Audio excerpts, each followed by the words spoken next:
மிக முக்கியமான கூட்டமாக இந்த கூட்டம் என்பது பார்க்கப்படுகிறது. அதாவது SCOD standard committee of defence என்று சொல்லக்கூடிய பாதுகாப்புத்துறைக்கான நாடாளுமன்ற நிலைக்குழு இன்று மாலை கூடுகிறது. இந்த கூட்டத்தில் கிட்டத்தட்ட ஒரு 31 உறுப்பினர்கள், பல்வேறு கட்சிகளை சேர்ந்த 31 உறுப்பினர்களாக இருக்கின்றார்கள். அவர்களுடைய ஒன்று கூடி இந்த பாதுகாப்புத்துறைக்கான நாடாளுமன்ற நிலைக்குழு கூடுகிறது. அதில் மிக முக்கியமான முடிவுகள் எல்லாம் எடுக்கப்படும் என்றும் அதில் பல்வேறு முக்கியமான விடயங்கள் பகல்காம் தாக்குதல் தொடர்பாக ஆலோசனை மேற்கொள்ளப்படும் என்றும் தெரிவிக்கப்பட்டிருக்கிறது. ஏற்கனவே இந்த பகல்காம் தாக்குதல் தொடர்பாக பல்வேறு ஆலோசனைகள், மிக உயர்மட்ட ஆலோசனை என்பது நடைபெற்று வருகின்றது. அதில் மிக முக்கியமாக பார்க்கப்படக்கூடிய ஆலோசனை என்பது நேற்றைய தினத்தில் பாதுகாப்புத்துறை அமைச்சர் ராஜ்நாத் சிங் மற்றும் பாதுகாப்பு ஆலோசகர் அஜித் தோவல் மற்றும் முப்படையினுடைய தலைமை தளபதி அனில் சவுகான் ஆகியோர் சந்திப்பு என்பது நடைபெற்றது. இந்த சந்திப்பின் போது தற்போதைய நிலவரம் மற்றும் அடுத்த கட்டமாக மேற்கொள்ளப்பட வேண்டிய நடவடிக்கைகள் குறித்து மிக முக்கியமான ஆலோசிக்கப்பட்டது. சரியான சந்தர்ப்பத்துக்காக, அதற்காக அந்த நேரத்துக்காக காத்துக் கொண்டிருக்கக்கூடிய வகையில் என்னென்ன விடயங்கள் மேற்கொள்ளப்பட வேண்டும் என்றும், தீவிரவாத தாக்குதலுக்கு எதிராக என்னென்ன அழுத்தங்கள் கொடுக்கப்பட வேண்டும் என்றும் முக்கியமான ஆலோசனைகளாக மேற்கொள்ளப்பட்டது.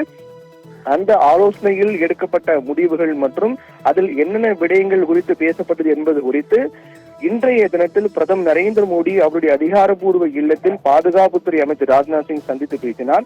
இந்த சந்திப்பின் போது கூட பாதுகாப்பு ஆலோசகர் அஜித் தோவலும் உடன் இருந்தார். அப்போது ஏற்கனவே மேற்கொள்ளப்பட்டு வந்த நடவடிக்கைகள் மற்றும் ஆலோசனைகள் குறித்தும் எடுக்கப்பட வேண்டிய முக்கிய முடிவுகள் குறித்தும் பிரதமர் மோடியிடம் பாதுகாப்புத்துறை அமைச்சர் ராஜ்நாத் சிங் ஒரு நீண்ட நெடிய விளக்கம் கொடுத்ததாக கூறப்படுகிறது. இந்த சந்திப்பை அடுத்த கட்டமாக என்னென்ன நடவடிக்கைகள் மேற்கொள்ளப்பட இருக்கின்றோம் என்பது குறித்தும் பேசப்பட்டதாக சொல்லப்படுகிறது.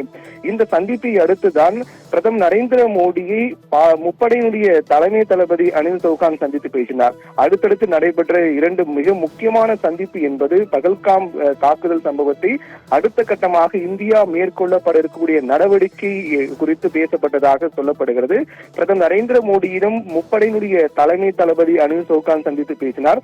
நம்முடைய முப்படையும் எந்த அளவுக்கு தயார் நிலையில் உள்ளது என்பதும், என்னென்ன அறிவுறுத்தல்கள் எல்லாம் கொடுக்கப்பட்டிருக்கிறது என்பது குறித்தும், என்னென்ன தேவைப்படுவது என்பது குறித்தும் இந்த பிரதமர் மோடியிடம் அனில் சவுகான் எடுத்து கூறியதாக சொல்லப்படுகிறது.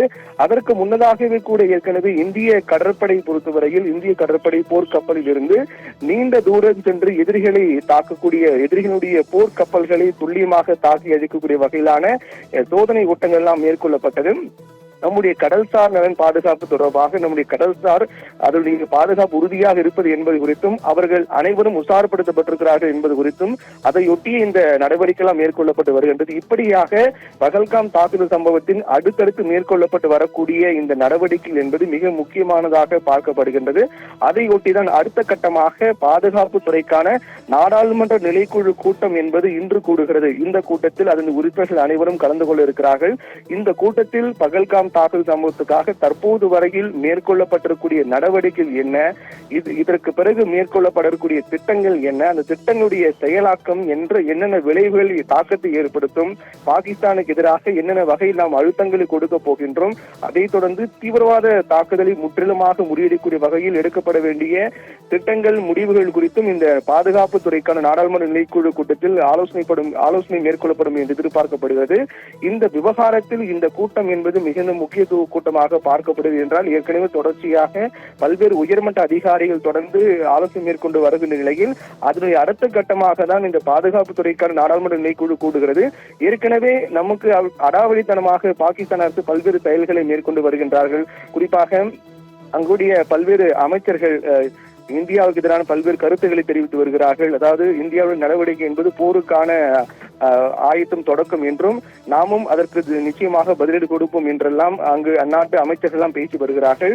அந்த அளவுக்கு அவர்களுடைய அந்த பேச்சாக இருக்கட்டும், அவர்கள் ஏதேனும் அது போன்ற தீவிரவாத தாக்குதலை ஊக்குவிப்பது தொடர்பாக ஏதேனும் தகவல்களாக வருவதாக இருக்கட்டும், மேலும் தொடர்ந்து எல்லையில் ராணுவ வீரர்கள், பாகிஸ்தானுடைய ராணுவ வீரர்கள் தொடர்ந்து அத்துமீறி வருவதாக கூட கூறப்படுகிறது. அதற்கு நம்முடைய இந்திய ராணுவத்திலும் தொடர்ச்சியாக பதிலடி கொடுத்து வருகின்றார்கள். அதற்கு பிறகு எல்லையில் ராணுவ வீரர்கள், இந்திய ராணுவர்கள் அதிக அளவில் குவிக்கப்பட்டிருக்கிறார்கள். குறிப்பாக ஜம்மு காஷ்மீர் உள்ளிட்ட அதை ஒட்டிய பகுதியில் அதிக அளவிலான ராணுவ வீரர்கள் குவிக்கப்பட்டிருக்கிறார்கள். மேலும் நம்முடைய முப்படைகளும் தயார் நிலையில் வைக்கப்பட்டிருப்பதாக சொல்லப்படுகின்றது. அதையொட்டிதான் இந்த உயர்மட்ட ஆலோசனை கூட்டம் என்பது மேற்கொள்ளப்பட்டு வருகிறது. இதுவரையில் நடைபெற்ற இந்த ஆலோசனையில் தற்போது நடைபெற்று வரக்கூடிய இந்த ஆலோசனை என்பது மிக முக்கியமான ஆலோசனையாக பார்க்கப்படுகிறது. அதன் தொடர்ச்சியாக பாதுகாப்புத்துறைக்கான நாடாளுமன்ற நிலைக்குழு கூடி சில முக்கியமான முடிவுகள் எடுக்கப்படும். அந்த முடிவின் அடிப்படையில் தான் அடுத்த கட்டமாக இந்த நிகழ்வை எப்படி கொண்டு செல்வது என்பது குறித்து தெரிய வர இருக்கிறது. பானு.